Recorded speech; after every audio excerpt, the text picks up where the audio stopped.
Pero como siempre, ¿no? Al concluir las jornadas del día, pues se quedan los héroes para dar el último estirón en cuanto a esta oportunidad que tenemos todos de interactuar y adquirir o generar conocimientos y de alguna manera tal vez desestabilizarlos que ya uno pensó que estaban bien asentados.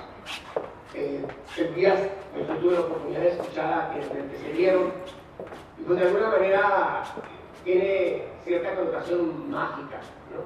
Cuando se conversa desde el corazón con una intensidad extraordinaria y luego se ha escrito tanto sobre la justicia restaurativa, particularmente las prácticas restaurativas y el rescate de nuestros orígenes y la sanación del alma, del corazón, la cicatrización de las heridas y mil cosas que nos cautiva indudablemente.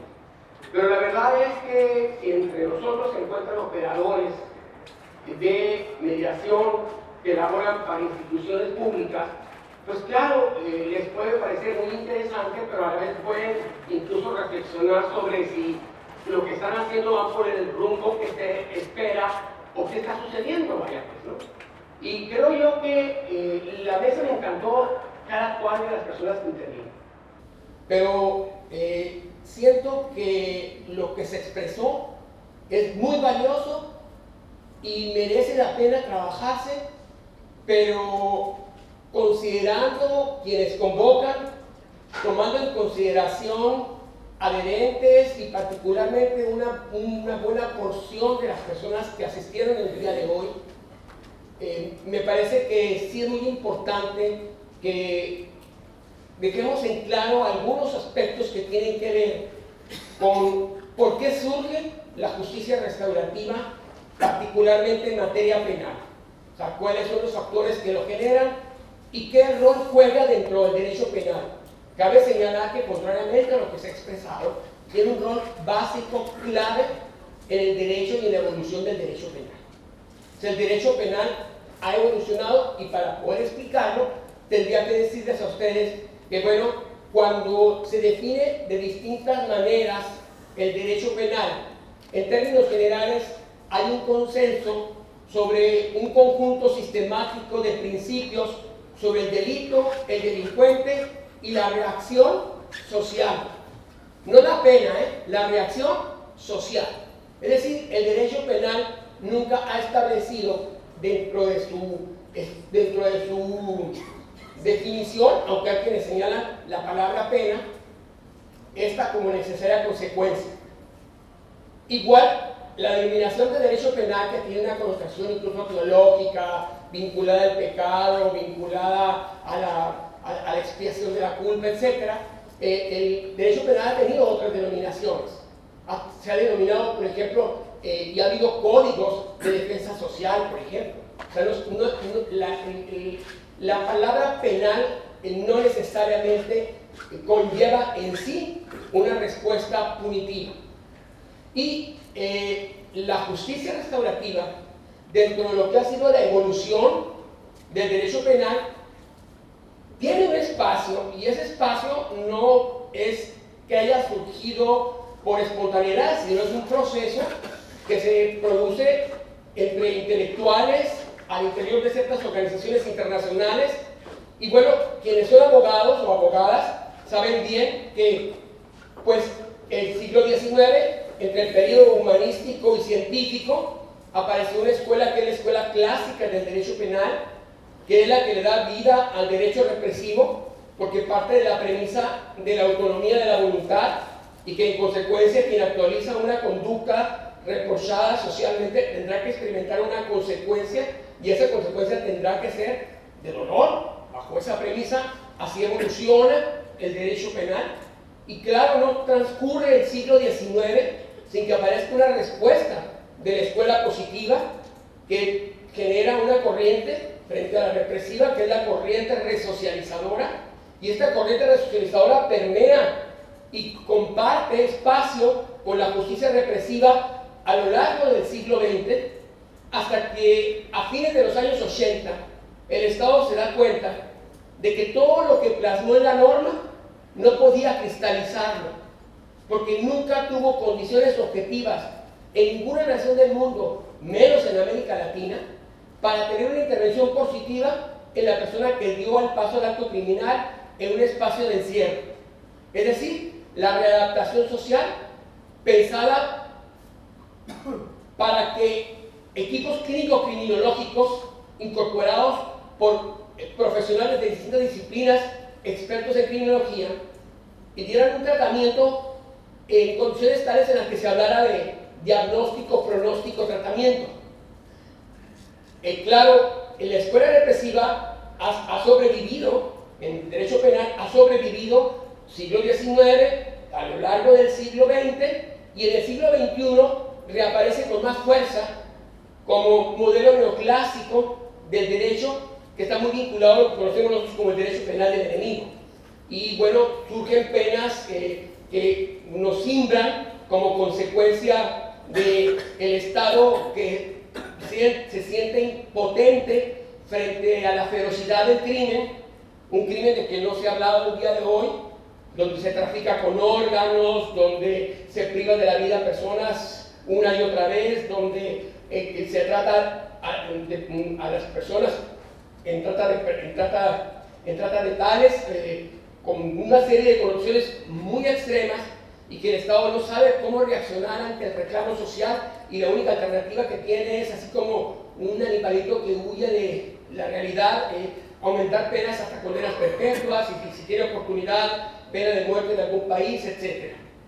Pero concomitantemente con el modelo neoclásico y la renuncia al modelo resocializador, aparece este modelo que es el modelo de la justicia restaurativa. O sea, la justicia restaurativa nace como una escuela o corriente del derecho penal y la criminología, así nace. Podemos, y a mí me encanta hablar de comunidades originarias, me fascina el hecho de que nosotros, ya que se nos expropió el conflicto, lo recobremos y nosotros por nosotros mismos encontremos cómo solucionar las situaciones que se nos presentan. Pero bueno, tenemos y es necesario que nos quede claro cómo es que aparece la justicia restaurativa, por lo menos en la historia del sistema de justicia y en lo que hace precisamente a la realidad que se vive desde fines del siglo pasado y lo que va del presente siglo.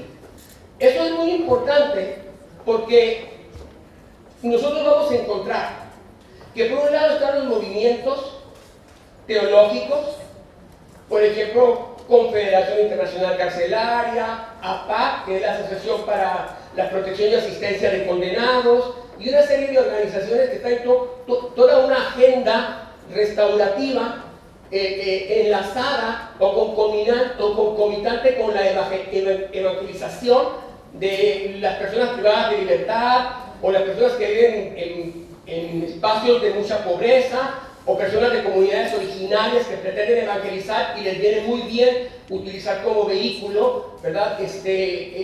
Estrategias como pueden ser prácticas restaurativas, que no procesos restaurativos, que es otro tema muy importante que tenemos que dejar claro nosotros, sobre todo porque somos operadores o porque la mayoría son operadores de mediación penal o están aplicando procesos restaurativos en el ámbito de la justicia penal. Entonces, es importante destacar que el movimiento propiamente de justicia restaurativa, que culmina con la aparición de distintos procesos restaurativos en legislaciones de distintos países del mundo, o sea, en marco legislativo vinculado a la materia penal, regulado a detalle, como una solución alterna a audiencias de juicio oral, como una solución a la suspensión condicional del proceso, como una solución a criterios de oportunidad, como una solución al procedimiento abreviado, porque el procedimiento abreviado genera condiciones para que la persona obtenga libertad a través de una condena, a través de la suspensión de la pena que se impuso, o sea, en las combinaciones de años que se generan en detrimento de los ilícitos que se cometen o se actualizan.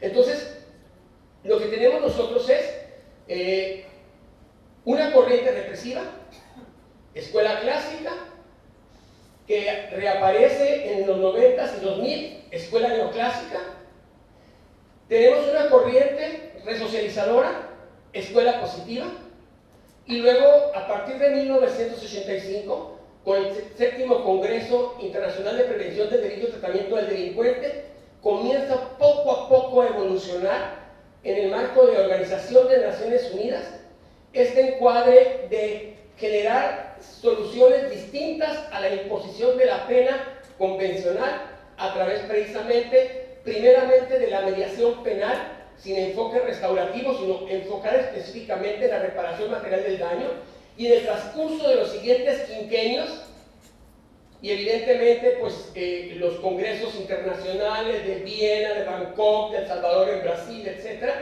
va construyéndose. El 2002 aparece el programa de reglas básicas de justicia restaurativa en materia penal, y obviamente acogida por los estados-nación. Algunos ya la comienzan a incorporar a su sistema legislativo. O sea, todavía no aparece, o sí, todavía no aparece con esta percepción que se ha generado el día de hoy, pero sí apareció mucho antes que nuestra percepción que hemos tenido el día de hoy.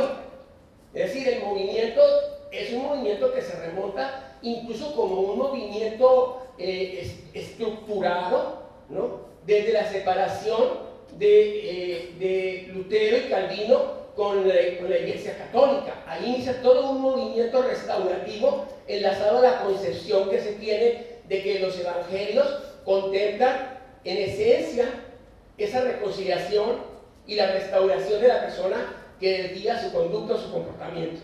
Bueno, esa línea que de alguna manera nosotros el día de hoy hemos surfeado por ella y que hace que nuestro corazón lata apresuradamente, ¿no? Porque pues, además de la elocuencia de las palabras y la profundidad filosófica del pensamiento, pues es fascinante, ¿no? Pues nos tiene que por lo menos llevar a mirar que tenemos dos carriles por los que se va moviendo la justicia restaurativa. Y es bueno también distinguir entre prácticas restaurativas y procesos restaurativos. Las prácticas restaurativas nos permiten movernos entre pares, nos permiten entrar y salir por las instituciones socializadoras, en fin, o sea, tenemos todas las condiciones más favorables que hasta ahora, así como mencionaba la profesora, que siendo optativa en la materia de negociación y mediación, prácticamente nadie se matriculaba en esa materia del derecho, porque se nos forja como gladiadores. Yo soy abogado también, se nos forja para contender como si fuéramos luchadores en arenas romanas, pero al final del día el tema es de que el árbol, la raíz, cuando da o genera el tronco de la justicia misma, se bifurca, y se bifurca en justicia heterocompositiva o adversarial, y es donde nosotros podemos ubicar el arbitraje del estricto derecho, el derecho penal y otras ramas del derecho adversarial. Pero por otro lado, hay una rama que es la de la justicia autocompositiva. Y la justicia autocompositiva es tan potente o más que la adversarial. Esto dentro del marco del derecho, sea el derecho penal, sea el derecho familiar, sea ciertos tipos de derecho que por sus características y por el impacto que producen en las personas que están atrapadas en el conflicto, es necesario que la intervención vaya mucho más allá de simplemente interactuar en base a lo que los protagonistas manifiestan como el conflicto que llevan a la mesa en un proceso de justicia autocompositiva. Y en esa rama de la justicia autocompositiva se encuentra, por una parte, la justicia dialógica.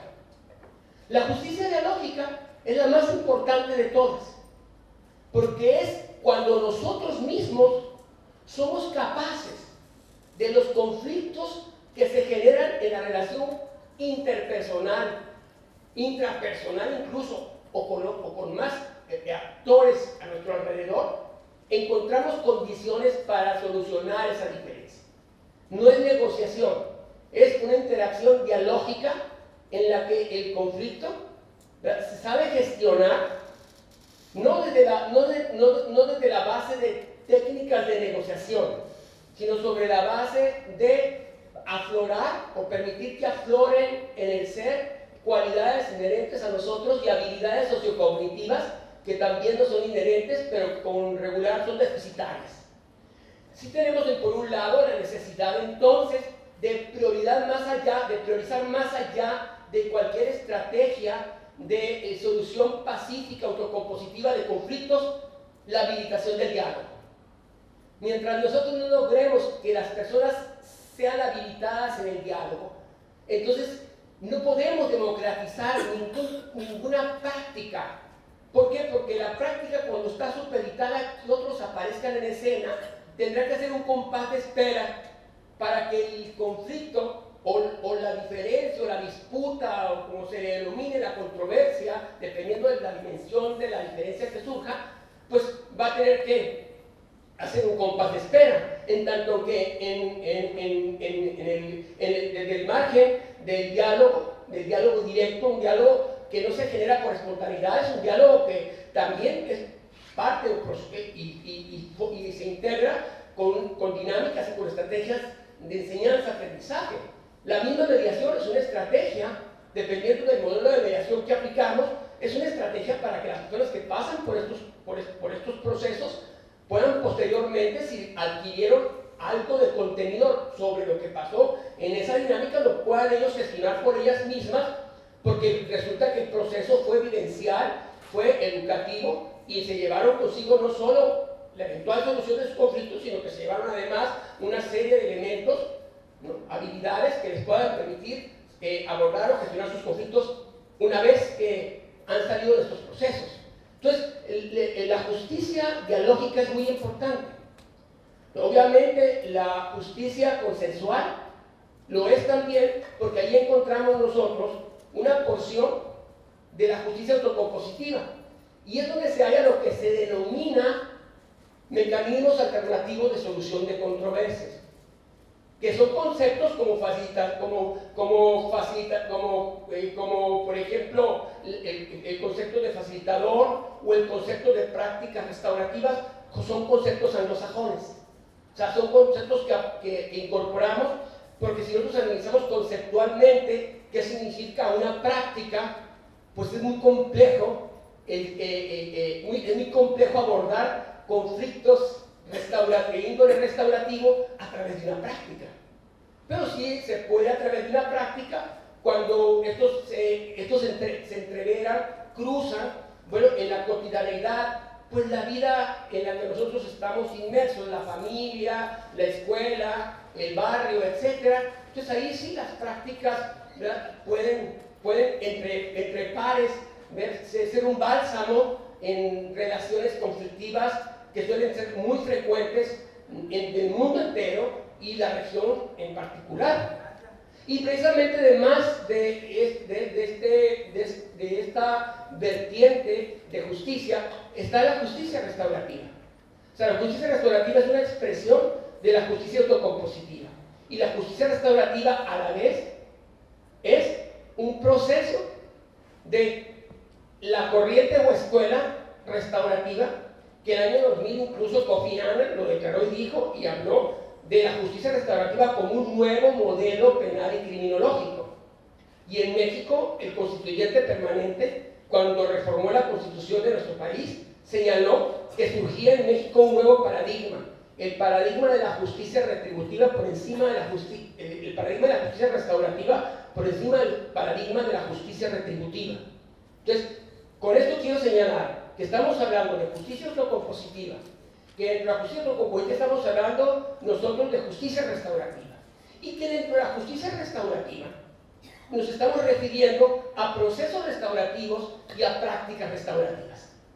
Y los procesos restaurativos no se pueden borrar, porque hay países que tienen reguladas las leyes para aplicar procesos restaurativos, sea que se les denomine reuniones restaurativas, conferencias, juntas, círculos, pero tienen su denominación, tienen en el marco normativo una explicación de qué significa cada uno de estos procedimientos, de estos procesos de justicia restaurativa, y cómo es que se da toda la dinámica de preparación.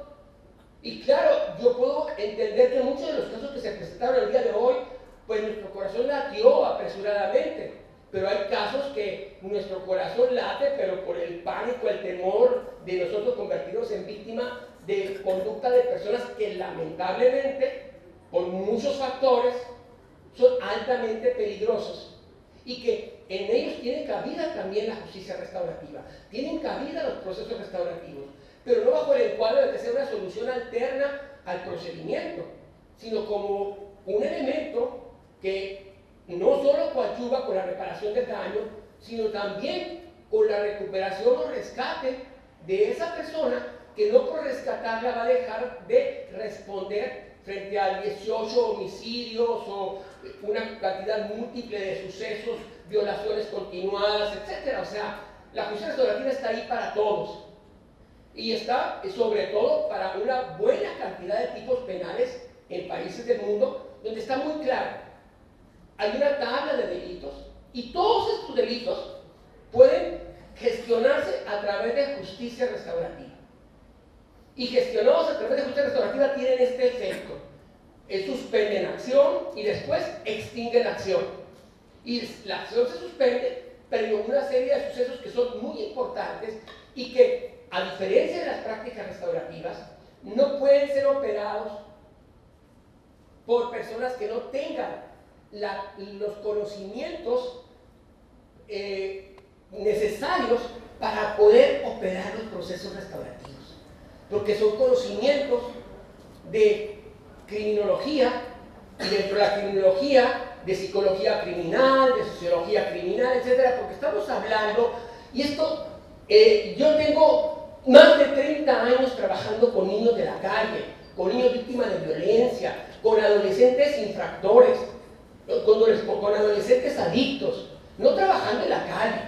Tengo instituciones enormes, tengo sobre hectáreas construidas y ahí están asentados, ahí viven esos niños víctimas de violencia, en otros lugares viven niños de la calle, en otros niños víctimas de las adicciones, etc.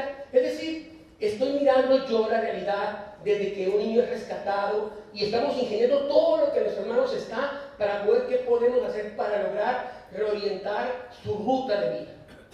Y claro está, en ese contexto, incluso yo como docente de posgrado y como licenciado y como docente de licenciatura, mi aula es enseñanza en círculos. Y claro que los logros que se obtienen en el tema de compromiso, de atención, es un rosario, ¿no? de sucesos que suelen suceder en espacios donde las personas se le van desapareciendo uno conforme la fila va haciéndose más alejada donde uno se encuentra, ¿no? y círculos inclusivos, de enseñanza-aprendizaje, etcétera, que tienen mucho que ver precisamente de lo que se habla de cómo reducir la violencia, de cómo reducir el acoso, el hostigamiento y otros factores asociados o vinculados a la vida en la escuela, por ejemplo, o a la vida en el barrio. Pero bueno, yo lo que desearía es, por un lado, señalar que no podemos nosotros, es como si yo me declarara ahora abolicionista del derecho penal. No es el momento, tal vez llegue el momento en que eso suceda. Y de los seres humanos emerja lo mejor de nosotros mismos y seamos incapaces de lastimar a otra persona.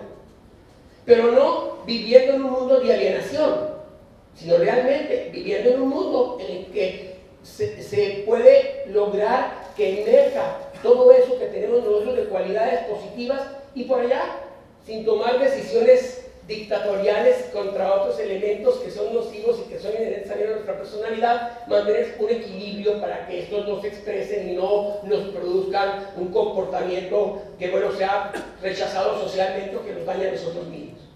Entonces, no podemos nosotros dejar de lado, si estamos en una sociedad como la que vivimos, en sociedades como las que vivimos en todo el mundo. Ahora mismo estamos haciendo nosotros un estudio en Corea y en Japón, un estudio comparado sobre procesos restaurativos con ese mundo que está tan ajeno al nuestro para ver cómo están ellos operando la justicia restaurativa, porque se está operando en China, en la India, se está operando en Corea del Sur, se está operando en Japón y queremos saber cómo lo están instrumentando, ¿no? Tenemos noticia porque pues, hay documentos que leemos sobre algún libro o algún artículo, pero ya tenemos gente ya físicamente trabajando, investigando en campo a través de programas de postdoctorado.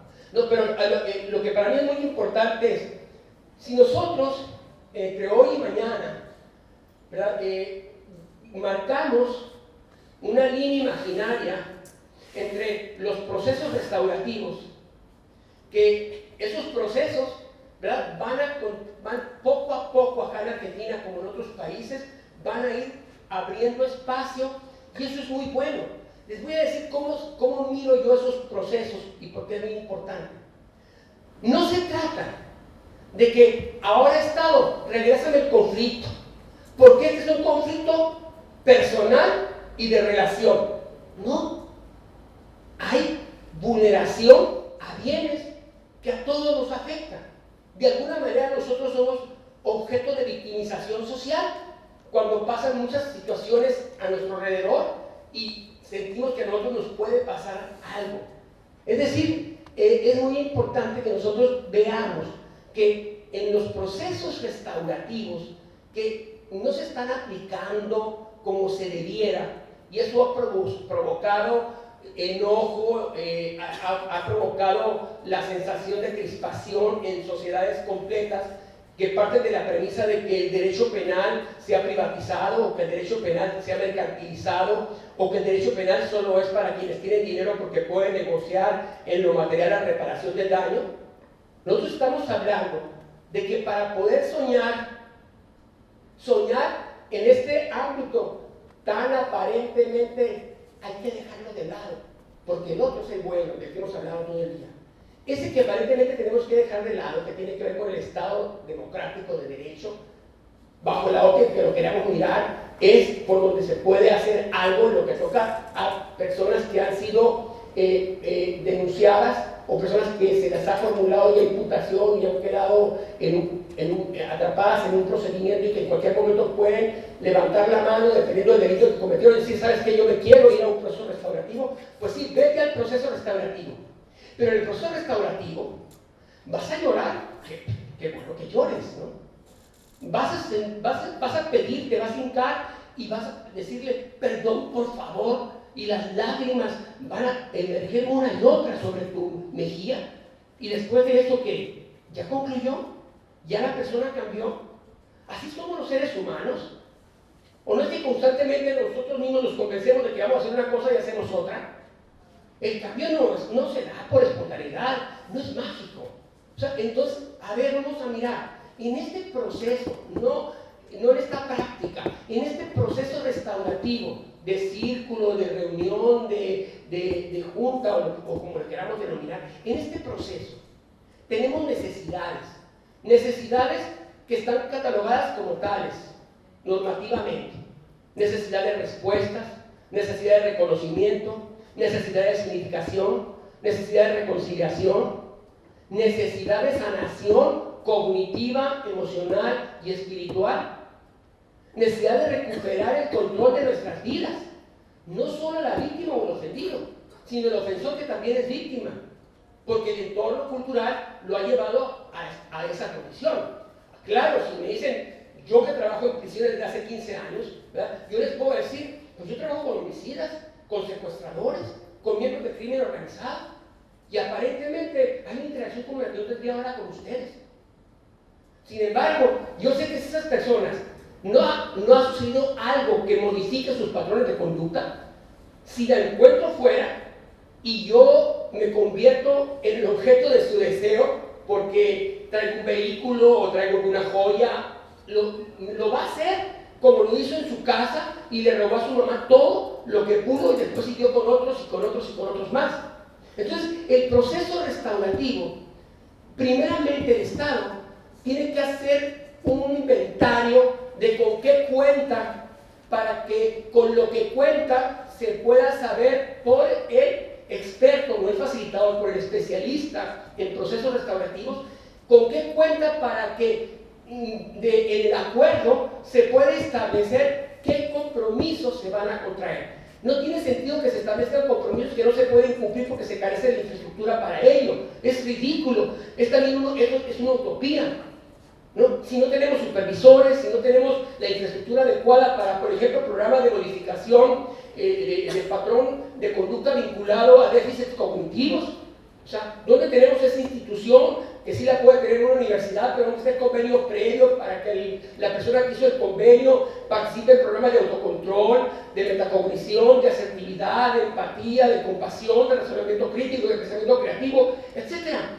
¿Dónde está? Si no está, ¿de qué me sirve entonces un convenio en el que yo tengo que constatar como experto tercero en ese proceso? Una vez que se hace una línea del tiempo y a la vuelta de 3 meses o de 6 meses se hace una revisión, ¿no? Y si la persona efectivamente con un supervisor, ¿no? Y hace lo que se indicó porque así lo acordó, porque obviamente es un procedimiento voluntario, sea mediación con enfoque restaurativo, sea en círculos o lo que fuere, es voluntario.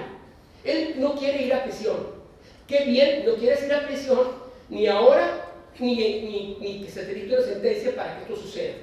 Entonces no lo quieres hacer, bueno, vas a estar en libertad. Pero ¿qué te parece si estás en libertad?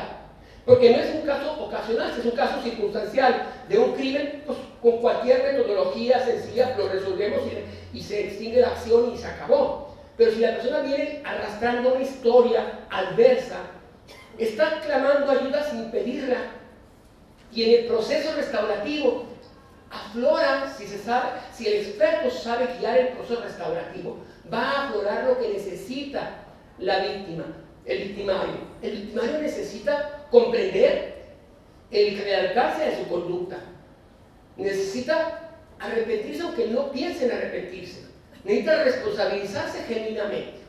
Dependiendo de si hay relación persistente o no, necesita reconciliarse. También necesita sanar en los 3 niveles, en el cognitivo, en el psicológico y en el espiritual. Y en el psicológico me refiero al mundo emocional, entre el cerebro básico y el límbico, entreverado uno y otro. Entonces, miren ustedes que cuando hablamos de procesos restaurativos, lo podemos hacer en materia penal, también lo podemos hacer en materia familiar, por las características de la institución y por lo que significa y vale para una sociedad la institución como hogar, independientemente de su composición. Y entonces, por un lado tenemos procesos que pueden darse en justicia transicional, en conflictos internacionales, y luego por otro lado están las prácticas restaurativas. En las prácticas restaurativas, ahora sí, a darnos vuelta. ¿Qué hacemos en México? Vamos a suponer. Juan Carlos es especialista en justicia restaurativa y trabaja para el Centro de Justicia Restaurativa del Poder Judicial. Como trabaja para el Centro de Justicia Restaurativa del Poder Judicial, a él le van a llegar casos remitidos para que, si la persona así lo decidió, se lleve a cabo el procedimiento que se defina. Él tendrá que definirlo, habrá entrevistas previas y definirán cuál es la mejor alternativa para trabajar. Pero resulta que si la formación en justicia restaurativa se provee a personas con un buen perfil, esa persona, además se le forma y se le sensibiliza sobre lo que significa el rol que juega como agente que puede ser actor eficaz en el cambio social. Entonces, es experto en procesos restaurativos, es la persona idónea para ser un formador de personas que operen en prácticas restaurativas. ¿En qué contextos? Pues precisamente en los contextos de las instituciones responsables de la socialización primaria, secundaria y terciaria de los seres humanos. Si lo hacemos bien, obviamente desactivamos las conductas desviadas y sobre todo creamos condiciones para el desarrollo armónico y pleno de todas las facultades de ese ser humano endeble, pequeño o de la que fuera. Porque ahora mismo estamos trabajando en preescolar, con contenidos básicos de habilidades cognitivas. O sea, imaginen ustedes un cuaderno sencillo con monitos sobre asertividad, o un cuaderno muy sencillo con empatía.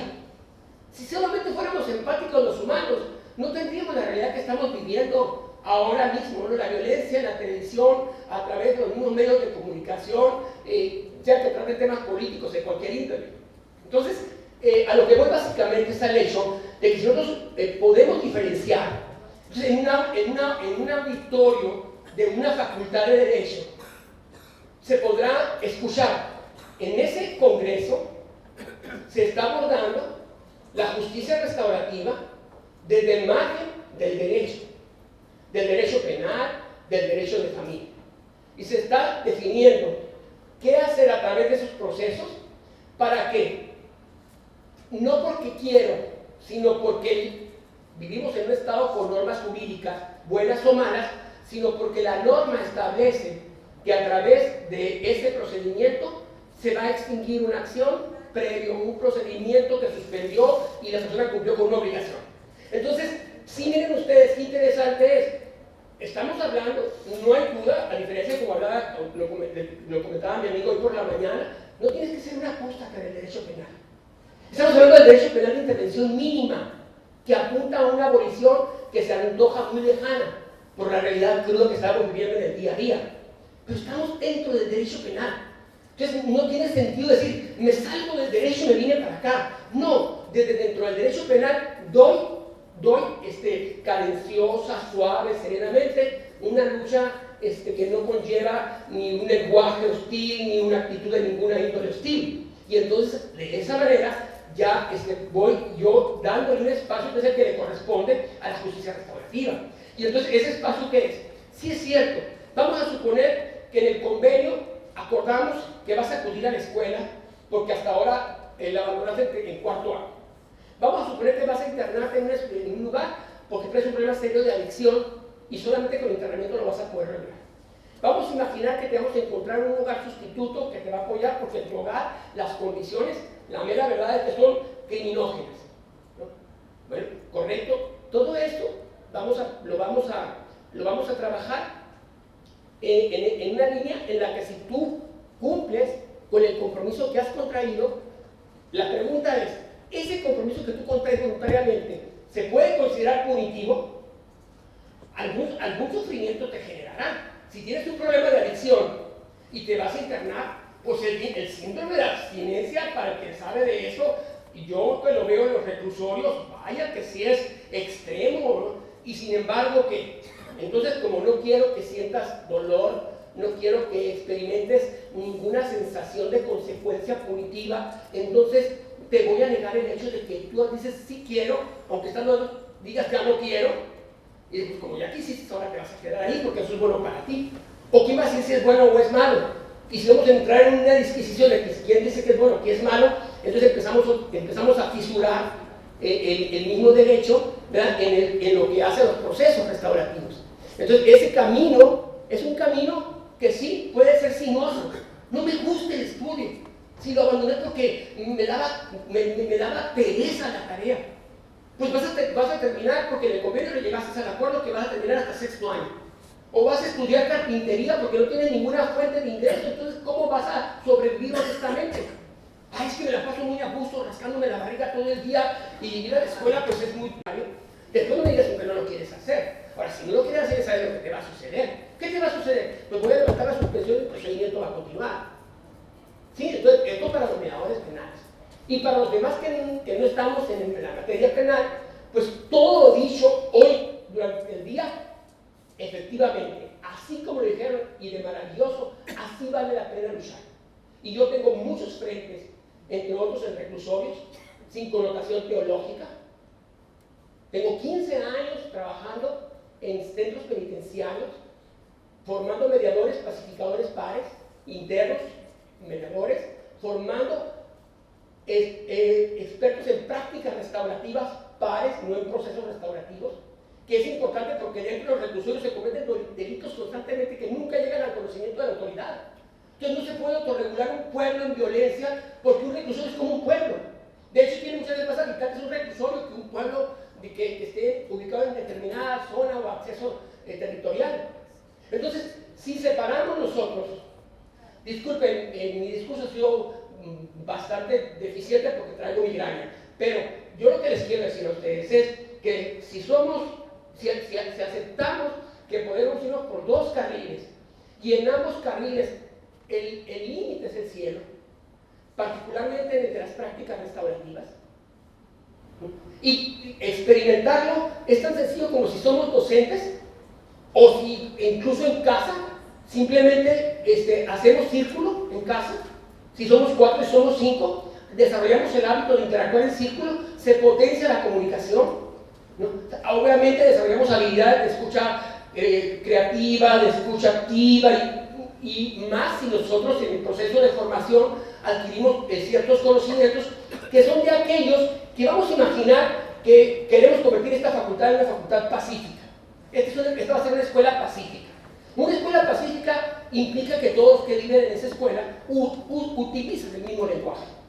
Y el mismo lenguaje, si es un lenguaje pacificador, si es un lenguaje de diálogo, si es un lenguaje de diálogo apreciativo, si es un lenguaje de diálogo asociativo, si es un lenguaje de diálogo restaurativo, y si ese lenguaje comienza a permear esa interacción de boca a oído, ¿no? y visual a su vez, o con todos los sentidos, comienza a permear en personal administrativo, escolar, en aula, y si a ello le sumamos que el aula la convertimos en un espacio de interacción cooperativa a través de la enseñanza, aprendizaje en círculos, y si eso lo hacemos también en el barrio, y si escogemos cuadrantes en los barrios y vamos nosotros como personas que nos formamos profesionalmente en esta misma escuela y vamos como activistas y vamos como generadores del cambio social, del cambio en la cultura, somos miembros de un ejército de revolución pacífica sin connotación teológica, vuelvo a repetir, simplemente con la connotación de que somos seres capaces de descubrir qué yace en el interior de nuestro ser, qué tan potentes son las cualidades positivas que nos son inherentes y cómo cuando explotan nuestras habilidades sociocognitivas nos convierten en personas que nos fusionamos con nuestros semejantes. Somos más allá que guardianes de nuestros semejantes, somos más allá que corresponsables de los demás, somos uno muy fuerte, muy potente. Así como podemos expresar y decir a través del elemento Ubuntu que utiliza la mediación asociativa, soy porque somos, mi humanidad está atrapada en tu humanidad, todos somos yo y yo somos todos. Claro, somos seres gregados. Quiero también para terminar decir que en lo personal yo me llevo maravillosamente conmigo mismo. Y cuando tengo oportunidad, prefiero no interactuar con los demás. Porque tengo tan buena relación que en este momento cuando yo salga de acá, en lugar de ir a cenar con los amigos, yo me voy a estar conmigo. Entre más que uno puede estar conmigo, lo haría. Tengo una buena relación, soy un buen mediador intrapersonal, he aplicado la justicia restaurativa al interior de mi ser y puedo lo mismo interactuar cognitivamente porque soy abogado, doctor en Derecho, Sociología, Criminología y porque por otra parte soy una persona que me he forjado en el tema de la historia de las religiones, en el tema de acá, en el tema de allá. Entonces por eso puedo transitar siendo a lo mejor provocativo por un camino sinuoso, pero creo que sí, el romanticismo es valiosísimo, ¿no? Con el corazón mover e intentar mover el mundo es maravilloso, pero no comparto las corrientes contemporáneas de que siento luego existo. Yo considero que pienso y luego existo, porque las emociones de mi mundo cognitivo, por eso llegué a ser humano, depende que me colonicen o que yo no las domine, porque no soy ningún amo que por la fuerza interactúe conmigo mismo, sino que logro a través del diálogo interno generar, ¿no?, elementos para epigenéticamente meterme de lo cognitivo al mundo límbico y hasta el básico si es posible y hacer acuerdos. Al fin, si soy suficientemente hábil, las emociones negativas no es que las voy a azotar, simplemente pasaste, te recibí, aquí te quedas dentro y te vas y te sitúas a donde te corresponde. Y aquella que es positiva sale. ¿Por qué? Porque si lo veo desde el punto de vista del psicoanálisis sin ser experto, yo diría que mi super yo es una maravillosa biblioteca a la que cognitivamente puedo acceder y que me da suficientes elementos para decidir si la emoción negativa o no me coloniza y se exterioriza. Y si logro que no se exterioriza, entonces pienso, luego existo, contra lo que dicen la mayoría de los contemporáneos en el tema de la inteligencia emocional y de las inteligencias múltiples. Muchas gracias.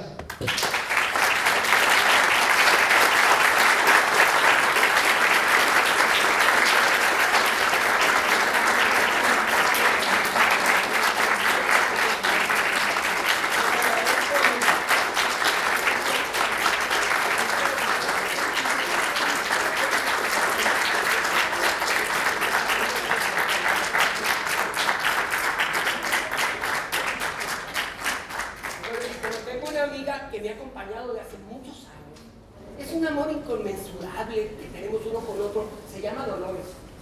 Y son dolores de migraña que ocasionalmente me dan. Y los recibo con mucho amor y ahorita lo traigo. Pero obviamente no tengo la lucidez que hubiera deseado para poder haber respondido a la expectativa que se tiene cuando un conferencista imparte una charla, ¿no? Y por ello, cualquier pregunta que tengan, con mucho gusto, si ahora la quieren hacer, o en pasillos, o ya es tarde, vayan a acostar para que se levanten temprano y vayan a hacer la tarea, ¿no? De mi parte, yo voy a estar aquí todo el día de mañana y con mucho amor nos podemos sentar a conversar sobre algo que haya quedado por ahí como, bueno, ¿y esto por qué? ¿No? En algún salón, o en un pasillo, o en ustedes les apetece. Podemos hacer un momento.